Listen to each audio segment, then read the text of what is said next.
Hello and welcome back, Sharkeers, to another episode of Deep Dives with Sharks.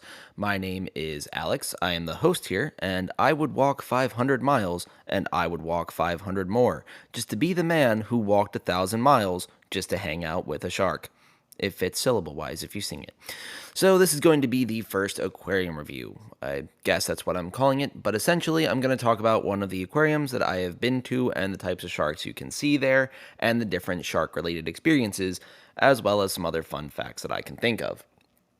I also briefly mentioned in the last episode that I'll be moving, and this time it is across the country to California, so that will be eating up a lot of my time, but I still plan to get episodes out and be streaming on Saturday mornings unless something comes up, which I'll try to keep everyone up to date as much as possible. And the best way to do that is by using the tap link and following all the socials on there. Of course, they'll be in the description, and that'll get you to the Instagram, YouTube, really anything else that I have, Twitch as well, anything there. All of it, of course, will be at Deep Dives with Sharks. And speaking of the tap link, there is a new link in there, and that is Find the Good brand. This is a clothing brand that I recently became an ambassador with to help benefit Mental Health America, which aims to help spread mental health awareness and education throughout communities and create a future where mental health access is easier for all Americans, which we could really use these days. Now, if you use the link in the description or in the tap link, or go to https://findthegoodbrand.com/ref equal DDWS, you'll also be helping me out a lot, which is quite a mouthful. But to give back to the Sharkeers, you can also use the promo code DDWS at checkout to get 10% off your order. Plus, you'll be helping to spread mental health awareness, which is such an amazing cause. So go check out Find the Good using the link in my tap link or description. Now, to stay up to date on everything Deep Dives with Sharks, hit the follow button on Spotify, Apple Music, Instagram, Twitch, YouTube, Amazon Music, or anywhere else you get your podcast at Deep Dives with Sharks. Feel free to leave a rating as well, and send any questions, share comments, or any shark-related content to the social medias, or in the comments as well. I don't really use Twitter much anymore, but if you end up sending me something there, I might miss it. So I definitely recommend Instagram more or hanging out on Twitch. And I have gotten a couple cool things. People sent me a couple egg cases to help identify. Someone sent me a couple shark teeth to look at too, which was really cool. And I'm incredibly jealous because I still need to find all the cool ones, and I'm just not trained enough to look at them and find them out in the wild. But to get on to the episode now, we're going to go into this is pretty much just going to be an open love letter to this aquarium. It's going to be rather biased. It is the one that I went to the most, as it was 30 minutes away from my house growing up. And we'd also go with school or field trips and could get tickets through my dad's work, either for free or discounted, which was pretty cool. But of course, this episode, the first aquarium review, is going to be about the National Aquarium in Baltimore. Now, the aquarium opened on August 9th, 1981, so if you are listening to this episode on August 9th, say happy birthday to the National Aquarium. Thank you. Its mission was to connect people of Baltimore and the surrounding areas to nature and inspire compassion and caring for our ocean planet, which I give them a lot of credit for inspiring my love of the ocean and sharks. My dad was telling me there was one time he had the day off, and he and I went while I think my mom and sister were on a field trip, and he let little toddler Alex kind of just run through the aquarium, and I think he said we got through the whole thing in half an hour and then did it again. So it was incredible. I absolutely loved it since I was a baby. The Baltimore Aquarium was born from the first aquarium in the U.S., which was in Woods Hole, Massachusetts, and eventually had to move. Now, you might be able to guess where it moved to. Any guesses? That's right. It's Washington, D.C. in 1878. Which is actually correct, yeah. It was originally on the site of the little-known Washington Monument. Not too many people are familiar with that giant white monument that sits right in the middle of the National Mall. But if you live in America, you'll hear a lot about budgets and how they need to be balanced. And in balancing the budget, they decided to move the aquarium from the site of the now Washington Monument and moved it to the lower level of the Department of Commerce building. Well, years later, once again, the budget was balanced, and the aquarium was threatened with closure. Now, you're probably thinking, I thought he said National Aquarium in Baltimore, not DC. Well, you're very correct, Shark Heroes, and that brings us to the 1970s, where Baltimore Mayor William Donald Schaefer rallied for the aquarium to be moved to Baltimore, and it was eventually built at Pier 3 at the Inner Harbor. Mayor Schaefer wanted to upgrade the Inner Harbor, as at the time it was not very pretty and didn't have a lot of appeal to it. But the aquarium was the first step in making it what it is today, which now has a science center, multiple restaurants, and a concert venue, which I believe is now called Miku Pavilion, but it was formerly known as Pier 6 Pavilion. Phenomenal venue. I've seen either Three Doors Down, the Menzingers, and Frank Turner there. Incredible. I highly recommend going there if you get the chance. Now, to get back to the aquarium, though, there are 7 species of shark listed on the aquarium website, which include the zebra, horn, nurse, sandbar, sand tiger, tasseled wobbegong, and blacktip reef sharks. But they also have some sawfish, which are more ray than shark, but they still look really cool. And they have a black-nosed shark, who's just a little guy who hangs out above the shark alley. Now, these sharks are spread across a variety of exhibits. The first sharks that you'll come across are the blacktip reef sharks. In the centerpiece of the aquarium, the blacktip reef. They have many blacktip reef sharks here, as well as the zebra sharks. This is also where you'll find the wobbegong, but you will have to search a little bit for the wobbegong because homie does love to hide. Thankfully, you've got someone who spent way too much time and money at this aquarium, so I can tell you right where he is.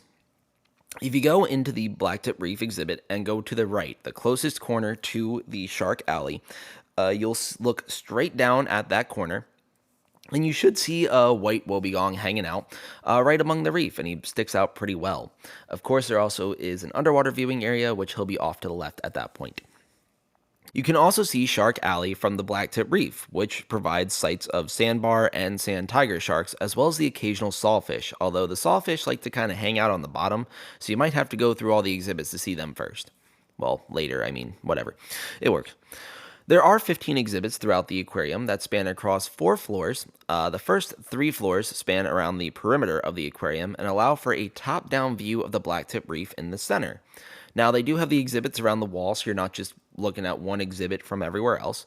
But the exhibits aren't only inside the aquarium, as they also provide a free exhibit outside that is known as the Harbor Wetland. This exhibit has also helped to provide extra filtration to the harbor, along with Mr. Trash Wheel and his army of 4 other trash wheels that help to remove trash from the harbor. The Healthy Harbor Initiative was created to help clean the harbor after years of litter and pollution had kind of destroyed the ecosystem. Recently, they have restored the ecosystem to the point that dolphins, otters, and many native fish have returned to Baltimore's Inner Harbor, which is crazy. Also, Peabody Heights is a brewery in Baltimore, and they created a beer called Mr. Trash Wheel's Lost Python Ale, which is delicious, and also helped to benefit the Healthy Harbor Initiative. But it's a little bit of a side note. But even to go a little bit more of a side note, when I was younger, European tourists decided to come to Baltimore, and they wanted to have a swim in the harbor, which at the time was gross. It actually made the news with how shocking and weird it was. But recently, they hosted a harbor swim after years of cleanup efforts have made it safe enough and clean enough to swim in. The watercolor itself has gotten much lighter, which is incredible, and more people are able to do different things on there, like kayaking. Not too many locals swim in it still because it's going to take a little bit more time for a lot of us to get the trust to do that, but these initiatives are helping to make the waterways more clean, and it also just still feels like a weird thought since it was such a taboo idea years ago, but hopefully it keeps continuing in the right direction, and we'll see even more. But now, actually, to get back to the aquarium, you'll go through multiple exhibits going through the aquarium, and those include Maryland, Mountains to the Sea, the Living Shore, North Atlantic to Pacific, Surviving Through Adaption, Amazon River Forest, Upland Tropical Rainforest, Atlantic Coastal Reef, and Shark Alley. But after Shark Alley, you kind of get a chance to branch off to see Dolphin Discovery, Australia Extremes, or Jelly Invasion, or you can head outside, but you can't come back in if you go outside. But that's where the Harbor Wetlands and Waterfront Park are. They also have their quarantine center and their animal rehabilitation center, but they're a couple blocks away, and you'd have to probably drive there. It's a little bit of a walk to get there. Now, there are multiple cafes and areas that allow for amazing views of the Baltimore skyline. You can also go see Camden Yards, which is where the Orioles play. So, how about them O's, hon? Now, I will say they're not doing great right now. They keep losing, which is not good, but hopefully they'll get it together. Now, most of the sharks are rather easy to spot. as the black tips, they don't try to hide, nor do the zebra, sandbar, sand tiger, or black nose sharks. They all kind of swim around and they're quite obvious to see. The zebra sharks kind of hang out at the bottom, but they stand out among the sand. But the horn and wobbegong, they like to hide a lot more. So I've already told you how to find the wobbegong. But if you're looking for the horn shark, you'll have to go next to the puffin exhibit on the third floor. And if you go to the right of it, you'll see that there's a couple rocks and some kelp and things. And if you look under the rocks, he's usually under the one in the center, but sometimes he's in the one off to the left. And you'll usually only get a glimpse of his tail or his body. You might have to squat down a little bit, but you can usually see him there. He's not too active, so you're not going to see him really swimming around a whole lot, but he likes to hang out there, so that's where you can find him. Now, these sharks are some of my favorite, as I've seen them through most of my life, and I'd visit this aquarium frequently and got pretty good at spotting them. Of course, the first shark-related thing you're going to find at the aquarium will be the giant megalodon jaws when you come up the escalators. Now, depending on the source, they'll tell you either it's real or they're a replica. I do know that they do have real teeth in them, but the jaw itself may be a recreation, as a lot of sources say that no megalodon jaws have been found. Although I feel like I read during the Megalodon episode that 2 aquariums have them, but I feel like that's a super low number, and I feel like I've seen more in different museums and things like that. But I don't know, I'm not great at identifying shark teeth or recreating shark jaws. So, I mean, like I say, there's a correction corner for a reason. I could be wrong here.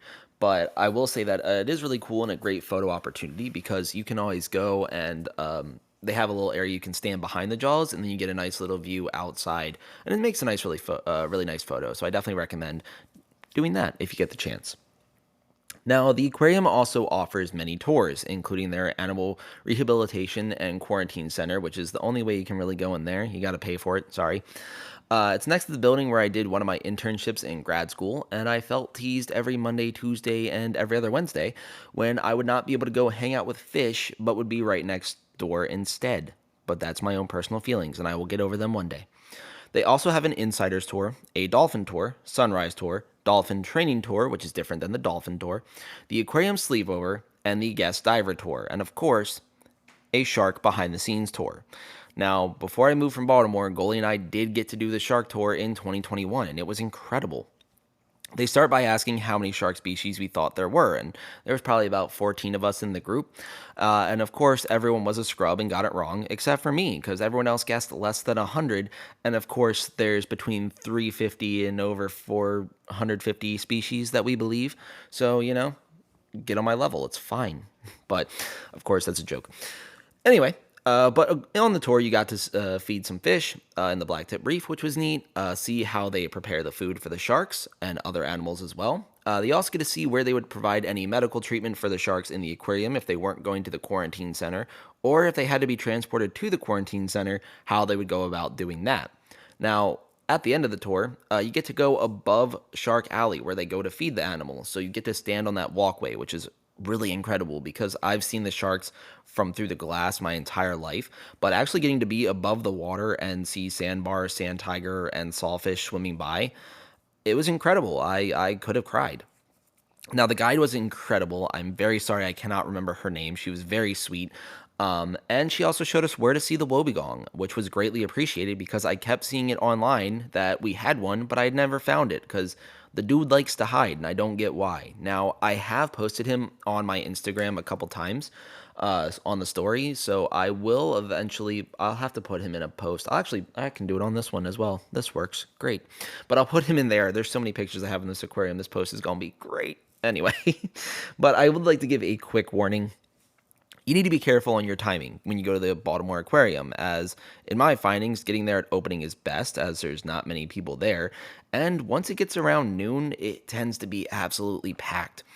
Also, you want to be careful though if school's in session. I went one Tuesday morning and got there around 9 o'clock, and I went inside, got to the aquarium, and thought, you know what, I did that pretty quick, might as well do it again. And then, as I got far enough where I could not turn back, all the school children arrived, and I was swarmed in a sea of kids that do not know personal space and also looked at me very weird when I answered the questions correctly during the shark presentation. The little haters were just mad they didn't know the answers. I was not shouting them out, I was saying them to myself. But the kid looked at me really weird. Should have known more about sharks, I guess. I don't know. But I will let you guys know as well. The Baltimore Aquarium, it is not one of those aquariums where you have like a center area and then you kind of go to whichever exhibit you want. You do kind of have to go through all the exhibits. Now, of course, the Blacktip Reef is the one on the first floor. As you walk past that one, you go up, and then that's where you'll see the from the shore to the sea exhibit. On that one, you then curve around, and they all kind of keep going. You have to kind of go through all the exhibits, like the touch tank exhibit.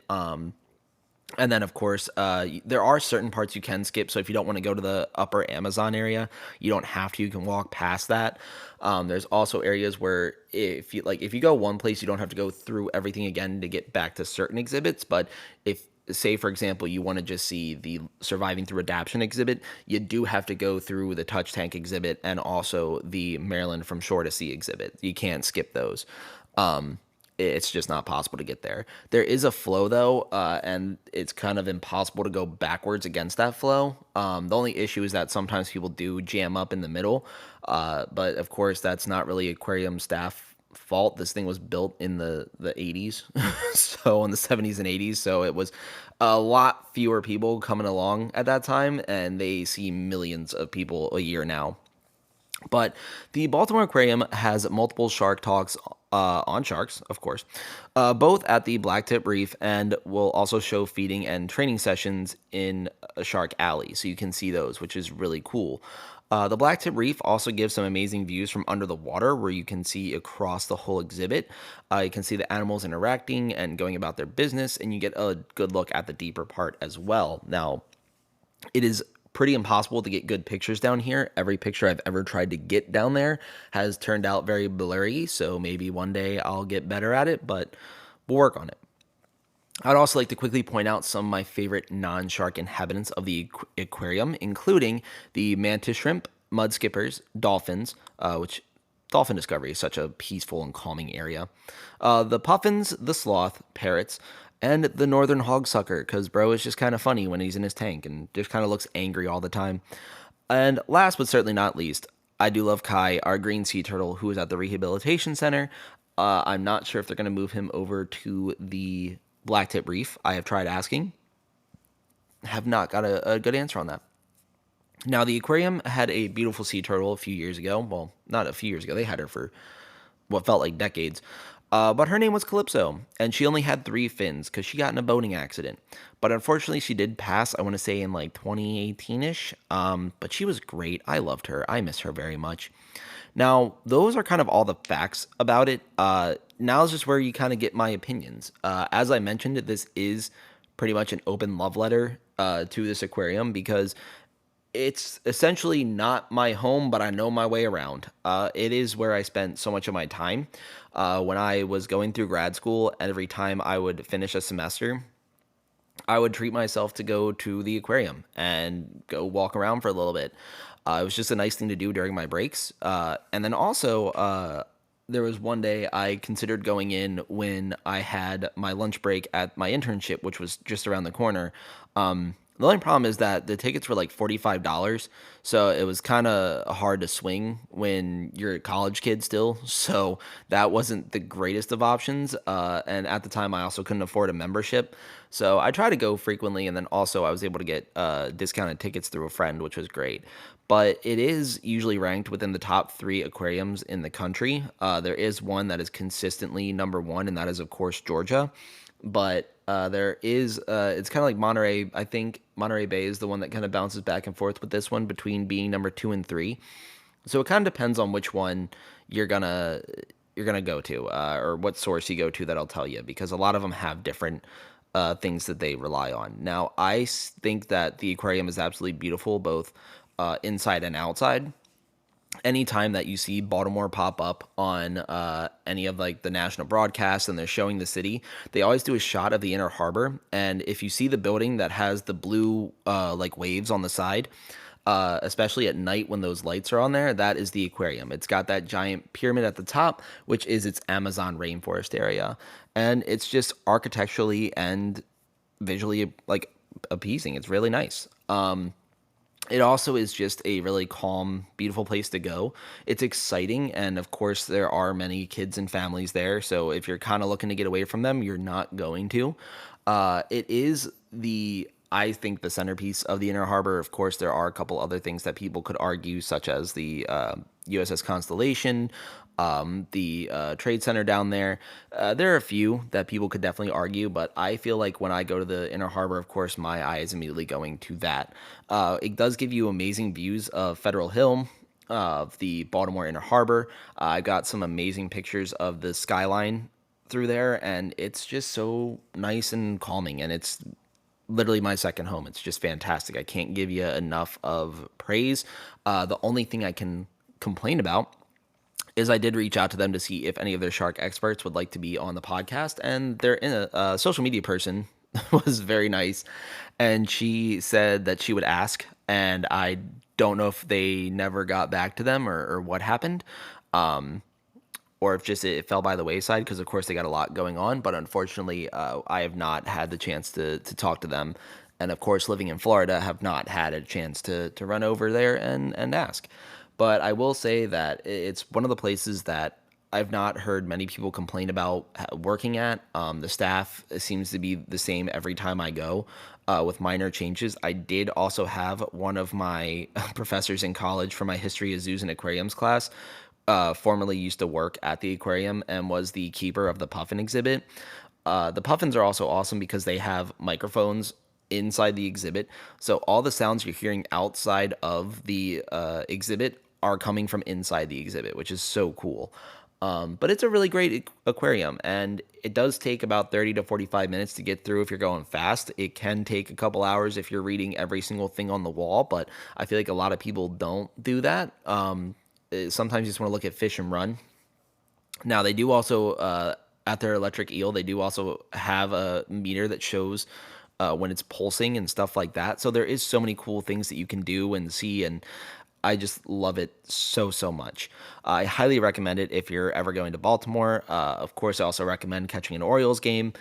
Camden Yards is the stadium that they designed every other baseball stadium in the MLB after it was built.